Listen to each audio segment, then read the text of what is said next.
Kingy. What's your first thoughts from last night? Well, let's start with the winners. Let's do a couple of minutes on the winners. And it's many modes Melbourne, Triple M, if you like. I look at them and I think, how do you get Melbourne? How do you beat them? Because at clearance they got the quartet in there that are just impossible to beat for 120 minutes. Viney, Petrarca, Oliver, who was down a fraction last night. Yeah, he was. And even Max. Max was good, but he wasn't great. He was just Max. He was just 7 out of 10 Max. And they were getting beaten early at clearance, and then they rallied. And I think, okay, you get through that. Then what do you got to do then? Oh, you got to find a way around Lever and May. Well, that's going to be hard to do. And then McVie jumps up. So they got around Lever and May last night in the first quarter. And McVie has 7 intercepts in a quarter. I haven't seen a player have 7 intercepts in a quarter for years. And I'm thinking, I know he's a good player, Judd McVie, but I didn't know he was that level or capable of that. And then they go forward, and Fritsch, he just has a happy knack of saying, you know what, guys, this game's over. And kick 3 in 10 minutes. I know, and had hardly touched the ball before that. Yeah. That was the scary thing for me. Like, Ben Brown hadn't had a touch at halftime. Not that you're going to rely on Ben Brown, but Fritsch was the same. Oliver was down. Gorn wasn't as dominant as he'd been. Viney was solid, but not outstanding. So even of a performance. When you ask how do you beat Melbourne, if you want to move the ball as slowly as what Adelaide did last night, you got no hope because they are the most organised defensive unit. And if you go slow, all of a sudden you look up and every Melbourne player is in front of where you're kicking the ball and good luck finding an option. So Hinge is going wide. McHenry takes a mark and he just takes an extra second. That's all that they need to get back and defend the ground. All they talk about is contest and defence. They'd be wrapped with where their game is at.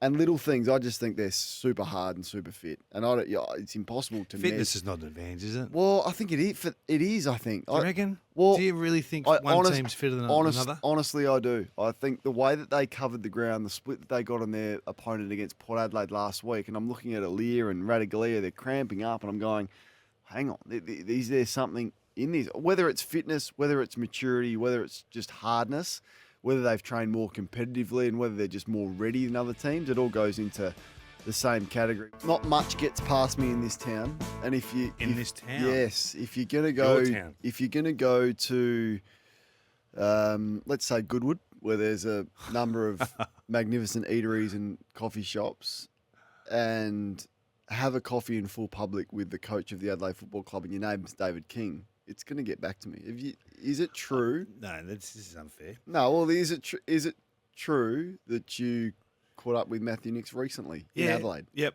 When? I did. When? Well, yesterday. Pre-game. Yeah, which is perfect, isn't it? I mean, when else do you want me to catch up with him after they've been rolled? Be a bit hard to get him this morning, I reckon. What brought that on? Well, I'd said some things about their midfield being vanilla. I don't think it was super popular at Adelaide.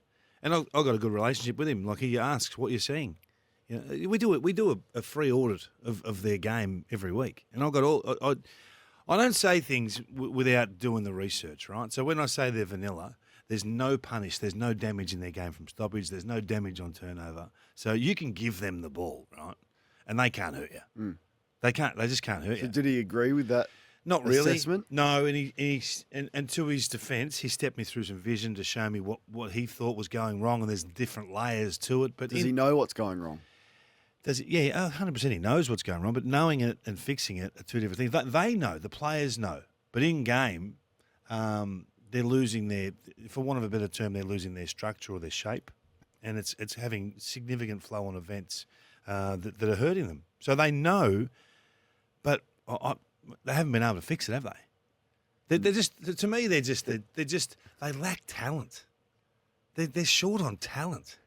I agree. That's what it looks like now when you're watching. It always looked like that. It didn't look like that last year. It didn't look like that last year when they're nearly the highest scoring team in the league. Where's that gone? Oh, that's not. Oh, no, I said that last year. I said that they got a great coach. This is where I get smashed, right? Because I'd say one thing about Longmuir and I'd say one thing about Nix, and they say, well, how can you compare the two? And one's 3-0, one's 0-3, but prior to last night, because I think there's a bit of Ross Lyon about this guy, that he gets the most out of the group, but the group's not good enough, and it's a hard pill for them to swallow. That this group's not good enough. There's no doubt they've made significant recruiting errors, but if you watch them last year and you're going, well, 6-7 months later, they are a shell of what they delivered last year. So what is How did he explain that? Well, they've got some of their top liners that are out of form and not kicking the ball well or making the right decisions. Like Jordan Dawson, the first 3 weeks, he was good last night. He is trying as hard as any man in the competition, and it's not happening for him. But his kicking is counterproductive, and then they're just making dumb errors. Like I look at McHenry and I get frustrated watching him. I say, mate, you're having a go, right? But having a go and just making simple errors. Hinge last night turns the ball over in awful spots. And these are the guys that are getting... Hinge had 16 kicks last night. He goes at sort of 80%, but the 20% he gets wrong costs you goals. I'm not as forgiving on Nicks as you are. And I'm not forgiving. I'm just telling them they're not good enough. Because how do you explain the problems they're having with key defenders? So Stewart tortures them with 10 intercept marks, and Matthew Nicks looked like a deer in headlights after the game. He didn't actually know what the plan was or how to explain what the plan was. Pearce and Ryan last week. Then it's May taking 3 in the first quarter. It's Lever doing his thing. They have a lot of trouble with intercepting defenders. They take another 20-9 last night. And Nicks can't really stop that. Well, this is the challenge with playing. It's twofold, isn't it? Melbourne are a bloody good team. Yeah, Geelong are a bloody good team. I know, but I mean, they've lost to 3 teams that didn't play finals last year. No, but I'm just talking specifically about the loose man, or not the loose man, the guy behind the ball that cuts you off, the interrupter. I can understand how it happens, right? And they had Pedler assigned to do it last week, and Pedler had no idea what he was doing. So maybe that's on the coach for choosing the wrong player. Accept that. But at some point, you've got to develop players as well. Needs you to do this right. I'm disappointed they dropped him because I think it's too quick to drop Pedler. First week was in the slosh, to use his terms, and then he has Stewart and gets that role wrong, and a fortnight later he's out of the team. And you go, well, come on, don't we have to support him a bit longer than that? So I was disappointed with that. But in the end, so are they? You're saying that the lack of talent, 100%. Are they in real trouble then? Because Walker kicked 70 last year. Taylor Walker's not Taylor Walker anymore. Whether it's the back, whether it's the off-field heartbreak that he's been going through, I don't know what it is. But no Taylor Walker, that spells trouble. And I'm not sure who's going to replace him. Fogarty's not probably the player they thought they'd recruited. Thilthorpe, there's a question mark on. And then you look through the experience, like if Laird goes out and Smith goes out, Laird's fumbly. Are Adelaide in real trouble then? In real trouble, absolutely. List trouble. Their recruiting over the last decade has recruited a black hole. There's a significant void of talent on this list. They're lucky they got Rankin and lucky they got Dawson. Imagine they didn't have those two. What would it look like? I mean, I called them vanilla, and I still think they're vanilla. Rory Laird's not the midfielder that he was 2 years ago. He, in my opinion, he needs to go to halfback. They got no creativity out of the back line. And if the guys that are not capable of it try to do it, it's turnover city. There was one moment where Rankin went to a centre bounce. He actually won first possession. They took it down and Fogarty kicked goal from the boundary line on 50, like closest to the interchange bench side. So the Crows go back to the next centre bounce. So to back you up on this vanilla thing, then I look, okay, Rankin's just had an impact at centre bounce. Who's he going to put in there next? And it was Berry, it was Crouch, and it was Laird. Yeah. And I'm like, there's 3 players who kick the ball 15 metres and handball a lot and are not going to inflict any damage. So why does Rankin not stay in there for 4 or 5 in a row? I know he was dangerous at ground level and he looked like the most dangerous forward on the ground at times, but he just had an impact. They were coming, and then Melbourne go down, win at centre bounce, and Gawn has a shot at goal. So it's a hard magnet to move, isn't it? It's a hard one. Yeah, you need him forward, you need him middle. But you can't give me Berry, Laird and Crouch as the same. Crouch has 27 touches or whatever for 100 metres gained. Yeah. 30 touches Crouch, for 107 metres gained. But that's Crouch. Okay. I've got no problem with Crouch. But they'd gone past Crouch. But you've got to look. And now he's back in favour. You've got to look deeper than that, though. If you have 20 handballs out of your 30, I want him to handball the ball. He's not a good kick, so he's not going to have metres gained. But he was gone because of that reason. They'd said he's not damaging the opposition, so they left him out of the side for basically 2 years, and he came back late last year and then hasn't lost his place since. Yeah, but you need one ball winner that's not necessarily Laird. You got to have all the spices. You got a little bit of this, a little bit of that. You got to have the secret herbs and spices. You can't have 3 of the same player in there. My biggest criticism is what the hell's happened to Josh Rochelle? He comes in and out of games. It's almost like when Adelaide are on, I'm happy to be part of it. He was selfish last night late. And he missed a lot of tackles. His pressure's not there. So I question that. I say, okay, hey, everyone else is working their tail off to get back in this game. Where are you? He's one they absolutely need to make it. For us, finals are now on the agenda. We believe we've been building. It was an aggressive rebuild by our footy club. Like we cut really hard. We made some tough decisions, and we've been able to stick to that plan for a long period of time. We felt we were really close to finals last year, and we could have been a goal kick or so away. So we feel like we're doing a lot of the right things, and we feel like this is the year that we want to really challenge for finals and put a bit of a stake in the ground. Well, that was Tim Silvers, the Adelaide CEO, on Feb 27 on Sports. What do you mean you can't do that? Finals are well and truly on the agenda. What do you want to say? Look, we're going to do another year of building. We're not going to play finals this year. You get a lot of clubs that don't put finals on the agenda. Who? Essendon. Essendon CEO says finals aren't on the agenda. Well, yeah, they won't commit to a position on where they see the group. Adelaide have clearly had a position that this is the year that we are going to play finals. Aggressive rebuild, recruited hard. 5 years this rebuild's been going for. Extend the coach, say that he's the right guy, and then at round 4, you're 0-4 and you are a mess. Well, I'm hotter on the talent acquisition department and the recruiting. Is that a get out though? Because last year, it's real. The talent looked really good. Well, we'd only seen snippets of the absolute playmakers in Thilthorpe and Pedler and Saligo and Rochelle. We didn't know whether they were going to become 8, 9 out of 10 players this year or not, and they haven't been. They were hard to play against, though. They took it right. They're still hard to play against. They're still hard to play against. They were better last night in that area. Can I just have a crack at maybe just the mindset of, and I've been strong on the leaders at the Adelaide Football Club. They named some ridiculous 8-man leadership group, and some of them, 3 or 4 of them, aren't in their best 22, and that's been proven to be correct. But Stephen May takes a mark on Walker last night on the outer side, and he gets up and he's so ginger. This guy's got broken ribs. Now, if you've had, I've got a couple of bruised ribs at the moment, King, and honestly, you feel like you've been in a car accident. The courage of Stephen May to do what he has done, that's the first point, so respect. But he got up and he was sore. This is the first 5 minutes of the game. You reckon any Adelaide player challenged Stephen May on his ribs last night? Anyone? Well, I said this a quarter time. Right? None. Did you say, okay. And I got hammered for it. Why? Because people say you can't have one stance and saying, get on with the game and stop the carry on and the cheap shots and all that sort of stuff, and then endorse that you go after Stephen May because he's taken an injury into the game.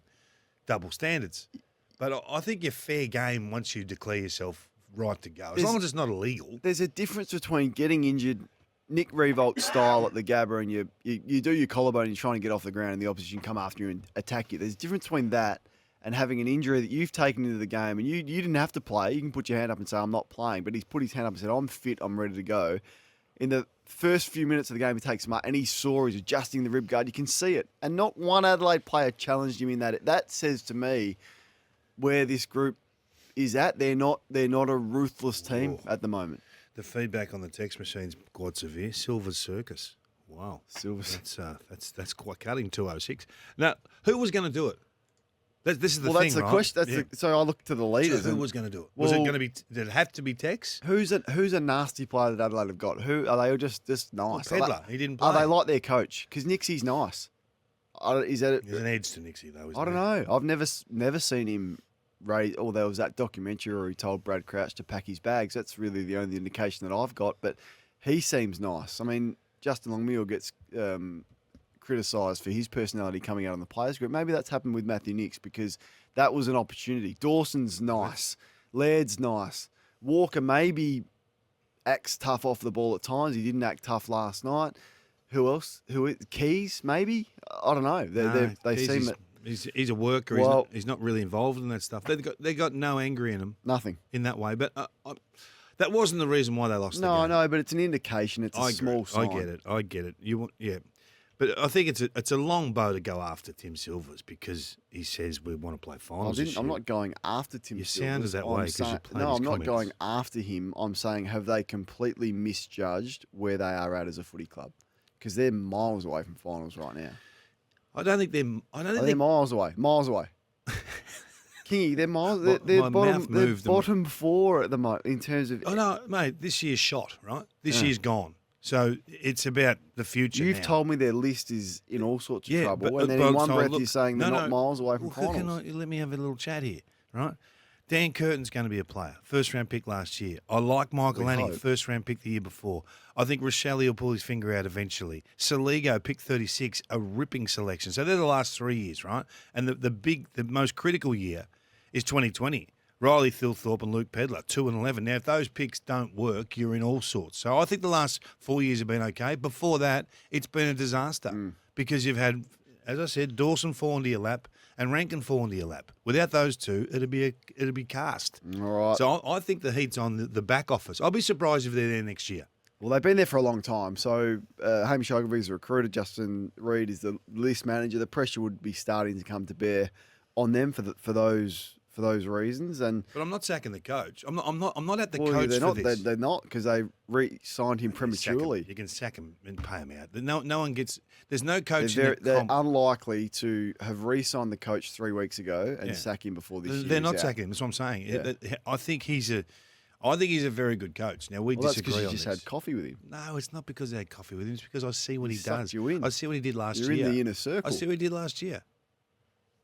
I understand it a bit deeper than what you do. You're just shooting from the hip. No, I'm not. Yeah. I see his inability You're to playing Tim Silvers' comments. I mean, get who the cares? midfield mix right and to be unable to cope with the key intercepting defenders as a sign. And you've questioned the selection. That plays into it as well.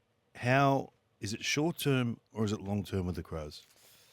No, I think it's long term. They're not going to be this bad, and at some point it'll click for them this year, and they'll win some games of footy. But you don't want to be football quicksand. You don't want to be in the middle. You don't want to be 8, 9, 10. I'd rather be the middle than 0-4. Well, no, yeah, you're right, but you don't want to end the season at 9, 10, 11 and be stuck in that position. You'd rather it completely fall apart and then you get access to the real talent that they need rather than have a draft pick that's 10 or 11 again. So is it long term? I think there's issues there. I'm with you. I think the recruiting dating back to the Gallucci pick in 2016 is going to bite them somewhat. And then the concerns over Walker. Like, what happens if Walker's done this year? Because he's starting, he doesn't look done, but he's not the player that he was clearly last year. I know you. What if Thilthorpe's body doesn't say sound? Yeah, I know you won't admit to it, but you do watch our coverage. When Taylor Walker kicks 2 or less goals, the Crows win 15% of games in the last 5 years. When he kicks 3 or more, they win 66% of games. So he is the sole reason why they win. And good luck trying to recruit one. You got to draft him, and they've taken pick 2 to get Thilthorpe, and I don't know whether his body's going to be up to it. And Fogarty's not the player. No, Fogarty. Can he? He just does enough to get selected week to week. They're a frustrating player, that sort of player, that they kick 2 or 3, and you think he's had 4 kicks, but he's kicked 3. We've got to play him. We're not scoring. We've got to play him. The constant arm wrestle of that type of player holds you up for so long. I'm putting your man in the gun. The Hornet. Tom De Koning. Ah. I think Tommy De Koning's got a big matchup. Yeah. I wasn't ready for that. Luke Jackson versus Tom De Koning. You've said he's $1 million player. You think that he's the next. You've put words into my mouth with that. You I said if he was on the open market, he would command $1 million. You said he's worth it. Yeah, You said he's worth it. I'd need to revisit those comments. No. Well, you're the one I'll correcting say, me.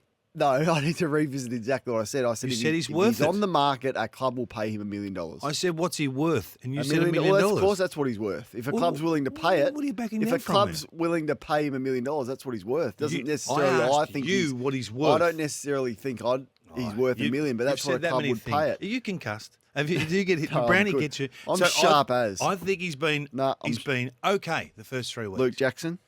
No, Tom De Oh Koning. no, he's taking on Luke So Jackson. he's taking on Luke Jackson, which if he can get the job done against Jackson, Carlton win. If Jackson is the Jackson we've seen the last few weeks, then Fremantle are right in this game. So I think that I'm putting Tom in the gun. 'Cause I want to see him have that massive game.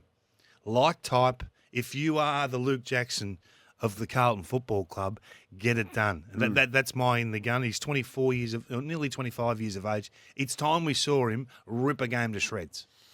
I'm of a similar vein, but different. I'm putting Chris Scott in the gun. Chris Scott? Yeah. What for?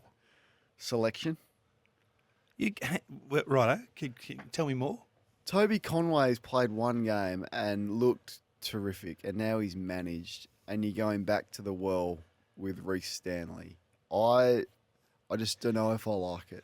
I don't know if when are we moving past Reece Stanley? Now I don't want to tell Chris Scott to coach because he's the best coach in the league by that far. It's not funny. Is another one going in my low-hanging fruit feedback session from Chris from K Cornes? Why? But no, Reece Stanley. He's in the Eric Hipwood. No. Well, it's not. It's Chris who's in the gun, not Reece Stanley necessarily. But how long are we going to stand by Reece Stanley for? Or when are we actually going to move past Reece and go, okay, this is the future of the footy club? One game and you're managed? Are you made of glass or you're an AFL footballer who's done a pre-season? You one game and you're managed.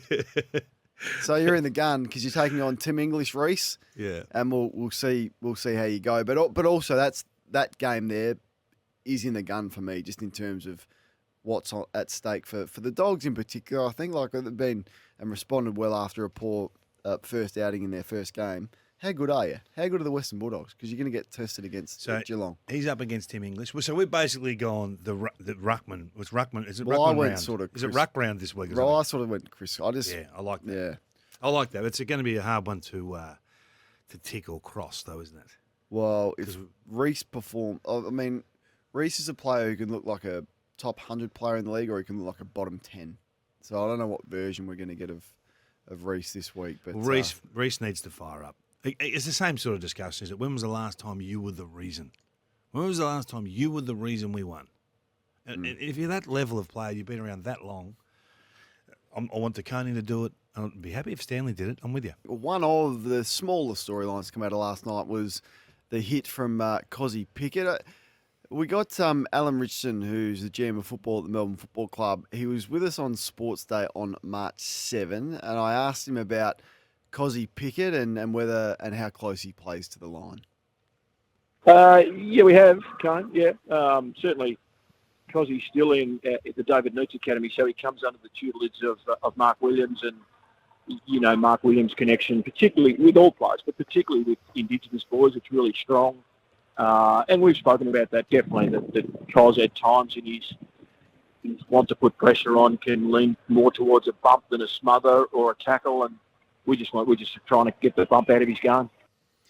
Well, they haven't succeeded yet, Kingy. No, and it's a fine line now, isn't it? Yeah. Like I don't know whether he was. I give him some grace because he's right on the edge, but I'm against any head contact. So if you choose to jump off the ground, you're only doing that to really make eye contact to protect yourself rather than the opponent. So he's in trouble. He's gone, if you ask me. Well, I think he's gone too. It was like he jumped to smother the handball, which is the Maynard one, and then it's quite not as severe, clearly, as Maynard, or not as forceful, but the same kind of action. You jump, then you turn, and you collect the player high. Now, he's not hurt, but yeah, I think it's something in his game that's going to take time, and he's already missed a game through suspension or two this year from last year's season, and had a couple of issues last year, and that is continuing. So that was Alan Richardson. Whether they've addressed it with him, they have, but message not quite getting through. How do you see it? 0433 90 11 16. How many weeks for Cozzy Pickett on that one? Don't the best play on the edge? Yeah, well, this is the discussion we had with Adelaide. Like, they've got no one playing on the edge and no one targeting Stephen May. So it's hard to sit here and be critical of Cozzy Pickett because he is on the edge and he got it wrong and he continues to get it wrong from time to time. But he's angry. I'm wearing it. I'm wearing it. If I'm Melbourne, I'm saying, you know what, mate? We're going to wear this one, right? Because we understand. Provided he's not missing a final, though. Well, yeah, you can't say, well, don't. It's a difficult one for me because his closing speed is so frantic, and he's got a little bit wrong on this occasion. And there's some adjusting going on. Players are adjusting to the new standards. So I'm probably prepared to wear a suspension or two along the way while we stamp it out as a game. But He's an exceptional player. Gee whiz, again last night does some things you think that there's not many can do what he does. Yeah, his speed's electric. Anything on your agenda? Well, I just want to talk about travel, right? And we touched on before the Whingers. the Whingers, Yep. right? And we're having a look at Melbourne on the road last night. And we're just having a look at the records of teams that win on the road. And there's something like, in the last 5 years, 29 wins and 13 losses on the road. Like that's it's an unbelievable record. And that sort of snuck up on me a little bit. I always thought, oh, well, Collingwood are good on the road. They don't go on the road often, but when they do, they win. Melbourne have got the best record. Would you have thought that? No. Would you have thought that coming into last night's opportunity? No, I wouldn't have. Simon Goodwood referenced how beneficial the COVID stuff was for them when they lived in Harb this week. They stayed in Adelaide. They just seem to be really well organised. Like the idea to stay in Adelaide is great. They're in a fantastic position because they get the extra bye when you need it. So the teams that played opening round then got the bye straight away. It means nothing. But Melbourne have got the Brisbane, then the bye, and then they got another bye at round 14. Set up beautifully for them. So to win these 2 games away from home, it gives them a great opportunity to manage the season. I feel like you're warming back to them again. No, they've surprised like me. You're coming back. I still think I don't think you can overlook clearly there has been issues off the field at Melbourne. I don't think you just overlook that because your form is great, but they're using that as a galvanising force. And unfortunately for Melbourne, the judgment comes in finals after the last 2 years, doesn't it? I think the biggest statement that'll be made this weekend is Carlton. I think Carlton are going to flex against the Dockers. And a flex is not necessarily winning by 30 goals. It's just being true to themselves. They're a different team than last year. I put some numbers up Where the have other you day. seeded them with Jared? Jared's got them number 1, and Does he's he? not moving them for at least 3 months. He said The Blues? He's going to leave them at 1. He's a believer. If I got Carlton him at played 2. Melbourne in the grand final this weekend, who wins? Well, I think they've got the assets to mix it. They're not winning on clearance anymore, Carlton. They're winning on ball movement. That's a much better profile than they've ever had. 0433 98 11 16. If Carlton played That's a good Melbourne question. in a grand final this week at the MCG in front of 100,000, who wins? I think who you I'd go going? Melbourne. I think Melbourne are too organised, too good defensively. Yeah, I think Carlton have got assets we're not talking about. They got 4 half-back flankers that kick the lights out of the thing. It's amazing. We have touched on Adelaide a lot, but I just want to put on the agenda their draw. So it's Carlton next week away. Oh, that's unfortunate. Do they start? They don't win away. They don't win on the road. No, they don't. They're They're Vegemite. They don't travel. They're hopeless. They only beat teams ranked below 16th on the road under the Matthew Nicks in the Matthew Nicks era. Carlton away, so no. Would they start favourite against Essendon at home? Yes. You think? Yep. They were nearly. They were only just outside us last that's night. ridiculous. That's ridiculous odds. Give me some of that. Give me Then it's so You're gonna North become a North punting at guru. some point are going to win some games. They're not going to go through the season winless. North, they're definitely not. So then they've got North at Blundstone. That's a tough trip for Adelaide. They say 6 games North can win this year, right? That's one of them. That's one of them. That's definitely one of them. So if they were 0-7, then it's a showdown. And Adelaide got a great record in recent showdowns, but they're not going to start favourites from that. Then it's Brisbane. Then it's Collingwood. If they are 0-10, does Matthew Nicks survive? Even though he's just signed a contract extension. We just had that chat, did we? 0, but we didn't talk about 0-10 when the CEO has come on pre-season and said we're a finals team. They're not sacking him. At 0-10? They're not sacking him. No. All right. You think they are? No, I don't think they are, but it just highlights the stupidity of extending a coach when you don't Doesn't need make to. any difference, mate. It's stupid. Everyone's, as Dermot put If he was last out of Saturday- contract and they were 0-10, would he survive? Versus if he's in contract and 0-10. Every coach is leaving with a golden handshake.